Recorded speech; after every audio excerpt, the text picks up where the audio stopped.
Les gestes du quotidien étaient devenus quasiment impossibles. Faire les courses, m'habiller, me demander un effort. Et donc, voilà, avec le recul, je pense que tout aurait pu être différent au jour d'aujourd'hui.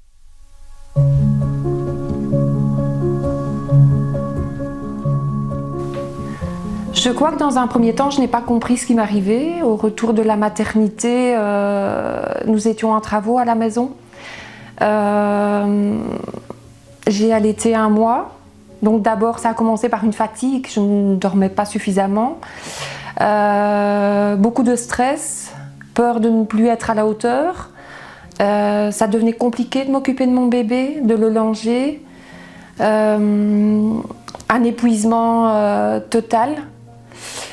J'ai commencé à perdre du poids. Mes idées devenaient un peu sombres. J'avais l'impression un peu d'être prise au piège, comme si je n'allais pas trouver une issue.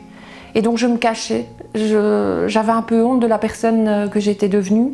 Je n'arrivais plus à faire face au quotidien, le bébé, la maison, ma famille.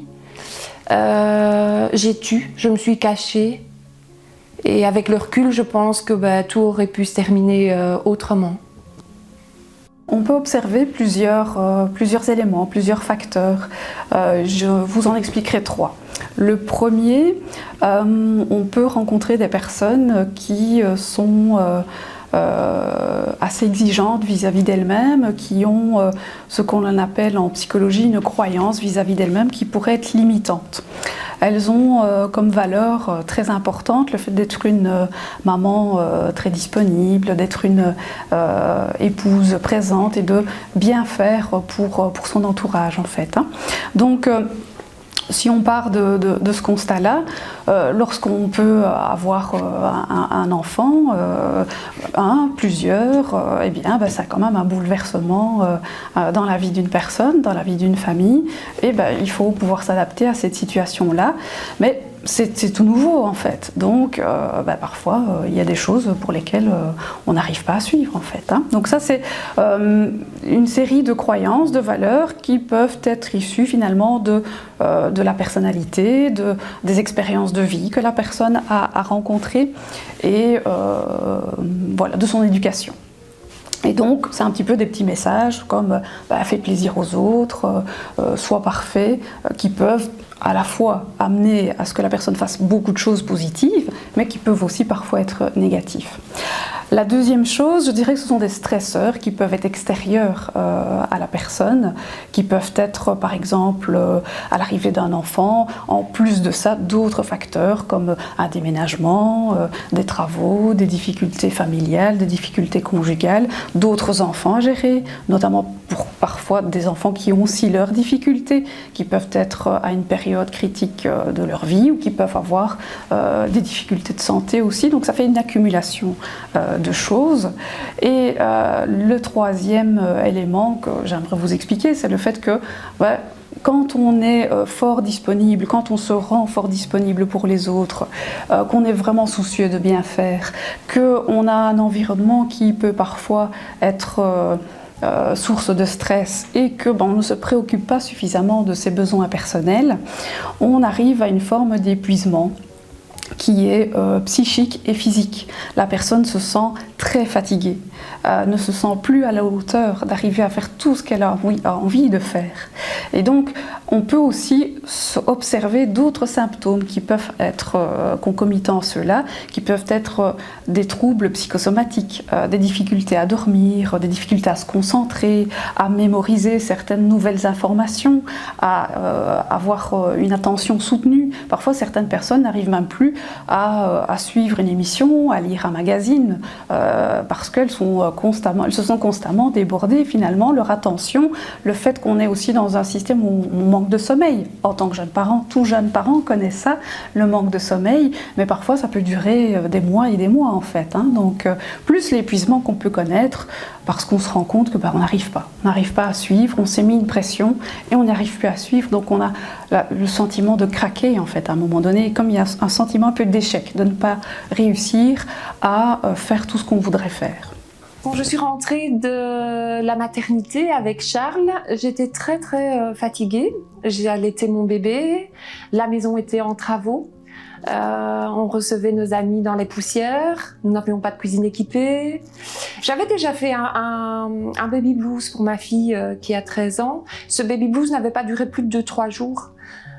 Pour Charles, il a duré un peu plus longtemps. Je pense que ça a duré une petite semaine où j'avais des yo-yo émotionnels, où je passais de la joie à la tristesse. Voilà. Après, cette fatigue s'est installée, mais mon compagnon était présent, donc on partageait les tâches au quotidien. Ça m'a aidée. Pierre est resté près de moi 2 mois et demi. Et puis, ma fatigue est devenue de plus en plus intense. Les choses devenaient de plus en plus difficiles pour moi. M'occuper de mon bébé, des choses que je ne verbalisais pas forcément, parce que j'avais honte tout simplement. Et puis, Pierre a dû reprendre le travail, après 2 mois et demi de présence à mes côtés. Et ça, c'était quelque chose... je ne voyais pas ça... possible pour moi. Et donc, je voyais tout le monde lui demander comment allait se passer sa reprise au boulot. Et moi, j'avais envie qu'on me demande, mais toi, est-ce que tu es prête à ce que Pierre reprenne le travail? Et donc, voilà, Pierre a repris le travail et je n'ai pas fait face. Tout est devenu très sombre, très compliqué, très lourd. Les gestes du quotidien étaient devenus quasiment impossibles. Faire les courses, m'habiller me demandait un effort. Et donc, voilà, avec le recul, je pense que tout aurait pu être différent au jour d'aujourd'hui. Alors, je dirais que déjà, c'est pouvoir peut-être prendre conscience qu'il y a quelque chose qui ne va pas bien, en fait. Prendre conscience qu'on est en difficulté et que malgré tout ce qu'on peut tenter de mettre en place pour sortir de ces difficultés, parfois on n'y arrive pas, en fait. Hein. Et ça me semble important de pouvoir en parler. Pouvoir en parler dans son entourage, qui peut être proche bien sûr, mais peut-être à des personnes de confiance extérieures, souvent des professionnels de la santé comme un médecin, comme une PEPS de l'ONE ou tout thérapeute qui pourrait venir aider la personne. Et dans ce travail d'aide, de prise conscience de l'aide, pour revenir aux trois points précédents, on peut accompagner la personne de cette manière-là, c'est-à-dire déjà prendre conscience que parfois on a des croyances qui peuvent être limitantes. Ce sont comme des petits programmes informatiques qui tournent en boucle dans votre tête, des petites voix.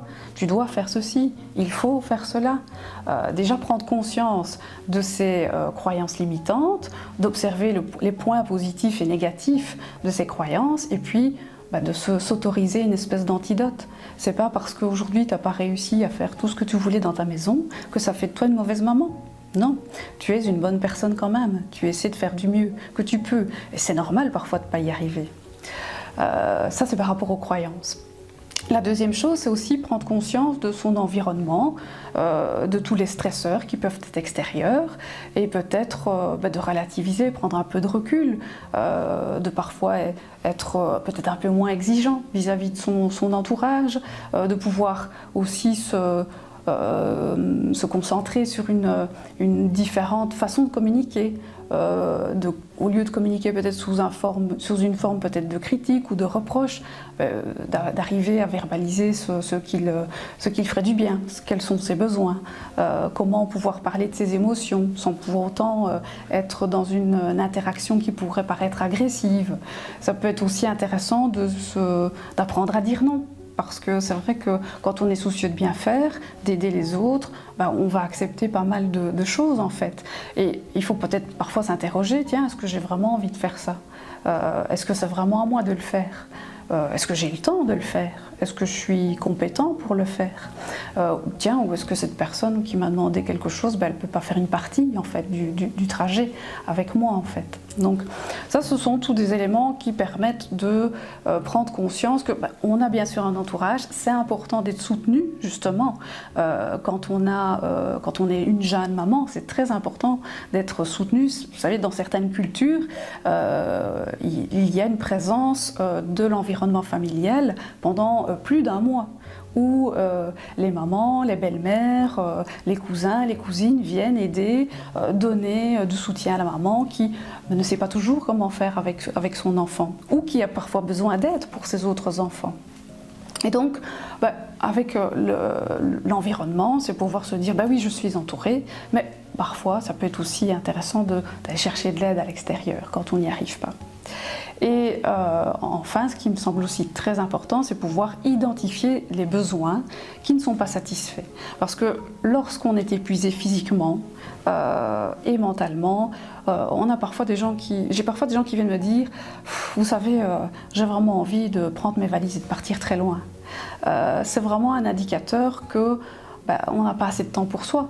Et ça arrive, c'est très fréquent quand on est un jeune parent de ne pas avoir assez de temps pour soi, mais ça arrive d'autant plus quand on n'a pas l'habitude en fait de se préoccuper de ses besoins. Donc identifier ses besoins personnels qui ne sont pas satisfaits pour ensuite se donner des petits objectifs qui soient réalistes, réalisables et de se sentir avancé pour sentir un état de mieux-être qui va évoluer petit à petit, de pouvoir identifier les choses qui sont agréables pour soi-même. Tiens, qu'est-ce qui s'est passé dans ma journée aujourd'hui qui a été sympa quand même? Tiens, qu'est-ce que mon entourage a fait pour moi qui a été agréable? Et comment est-ce que je peux le remercier en fait d'avoir fait ça ou ça pour moi? Et donc ça entretient un esprit plus positif finalement et ça permet aussi de cultiver la gratitude autour de soi. Peut-être un préambule, c'est que c'est aussi important pour les personnes de ne pas forcément avoir un diagnostic bien précis en fait. Parce que quand on s'attribue un diagnostic finalement, c'est un peu comme mettre une étiquette sur un bocal. Voilà, je suis dépressif et donc ça donne une connotation qui peut parfois être un peu négative. Ce qu'on peut voir, c'est que la personne ressent un mal-être, elle peut avoir des émotions très difficiles à gérer, des pensées difficiles à gérer, des comportements qui sont difficiles pour elle. Donc ça, c'est plutôt en guise de préambule. Ceci dit, par rapport à la différence entre une dépression postpartum et un baby blues, je dirais que le baby blues, c'est quelque chose qu'une maman peut ressentir parce qu'il y a entre le moment où elle est enceinte ou elle accouche, il y a un changement hormonal qui s'installe, qui est assez important, un bouleversement hormonal, puis il y a l'arrivée de l'allaitement. Donc de manière déjà physiologique, c'est un changement. Et donc la maman avait son bébé dans son ventre, le bébé est à l'extérieur, et donc c'est déjà un bouleversement. Donc sur le plan hormonal, ça peut déjà être un peu déstabilisant. Mais je dirais que le baby blues, si la maman est bien entourée par le papa, par la famille, élargie, si elle est conseillée, aidée, ça passe après quelques temps en fait. Disons que la dépression postpartum a, je dirais, a des symptômes qui sont peut-être semblables, mais l'intensité et la durée. Voilà, et dans tout ce parcours thérapeutique, je soulignais quelque chose qui était très important pour moi, c'est le soutien de la PEPS qui m'accompagnait et qui m'accompagne toujours pour les soins de Charles.